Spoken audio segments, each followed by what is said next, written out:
పచ్చని కాపురాల్లో వివాహేతర సంబంధాలు చిచ్చుపెట్టి అమాయక ప్రాణాలు బలికొంటున్నాయి. ప్రియుడి మోజులో పడి భర్తలను హత్యలు చేస్తున్న ఘటనలు కలకలం రేపుతున్నాయి.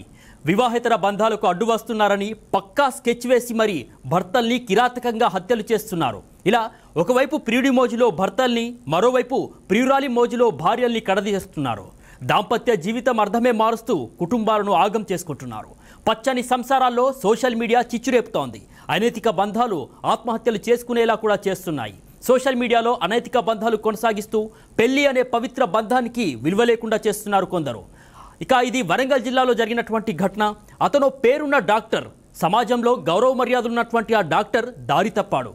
ఇన్స్టాగ్రామ్ రీల్స్లో కనిపించిన అమ్మాయి మాయలో పడ్డాడు. అంతే, అప్పటి నుంచి భార్య బిడ్డల్ని నిర్లక్ష్యం చేశాడు. వైద్య దంపతుల కాపురంలో రీల్స్ గర్ల్స్ చిచ్చుపెట్టింది. Srujan cardiologist, Pratyusha dentist. ఇక ములుగు జిల్లాకు చెందినటువంటి సృజన్కు 2017లో హసన్పర్తికి చెందినటువంటి డాక్టర్ ప్రత్యూషతో వివాహం జరిగింది.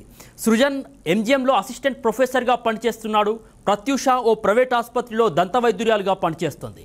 ఇక సాఫీగా సాగుతున్న ఈ దంపతుల సంసారంలో ఏడాది క్రితం బుట్టబొమ్మ 17 ఇన్స్టాగ్రామ్ ఐడి పేరుతో రీల్స్ చేసే అమ్మాయి బానోతు శృతి చిచ్చుపెట్టింది. ఇతను పనిచేసే ఆసుపత్రి ప్రమోషన్లో భాగంగా అక్కడికి వెళ్ళినటువంటి బానోతు శృతితో పరిచయం ఏర్పడింది ఆ డాక్టర్కి. ఇన్స్టా రీల్స్ చేసే బుట్టబొమ్మకు డాక్టర్ సృజన్ దగ్గరయ్యాడు. ఈ క్రమంలో తన భార్యకు విడాకులు ఇస్తానని బెదిరించాడు. మరోవైపు శృతి కూడా ఫోన్ ద్వారా ప్రత్యూషను వేధింపులకు గురిచేయడం ప్రారంభించింది. మొన్న ఆదివారం కూడా ఆ దంపతుల మధ్య గొడవ జరిగింది. ఓ దశలో డాక్టర్ సృజన్ ఆమెను పెళ్లి చేసుకునేదాకా వెళ్ళాడు. భార్య ప్రత్యూషను మానసికంగా, శారీరకంగా హింసించేవాడని తెలుస్తోంది. ఇక ఆ విషయం అత్తమామలకు చెప్పినా పట్టించుకోలేదని సమాచారం. మరోవైపు శృతిని వదిలేది లేదని సృజన్ తేల్చి చెప్పడంతో ప్రత్యూష పై అంతస్తుకు వెళ్లి ఆత్మహత్య చేసుకుంది.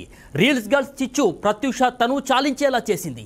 కాగా గొడవ విషయంలో సృజన్ తల్లిదండ్రులు కూడా కొడుకుకే మద్దతు పలికారని ఏసీపీ తెలిపారు. మృతురాలి తల్లి ఇచ్చినటువంటి ఫిర్యాదు మేరకు వరంగల్ పోలీసులు కేసులు నమోదు చేశారు. కలకాలం తోడు నీడగా ఉంటామని వేద మంత్రాల సాక్షిగా ప్రమాణం చేసిన వారే నిర్దాక్షిణ్యంగా తమ జీవిత భాగస్వామిని కడదీరుస్తున్న ఘటనలు వివాహేతర సంబంధాల నేపథ్యంలో హత్యలు, ఆత్మహత్యలు వైవాహిక బంధాన్ని ఛిద్రం చేస్తున్నాయి.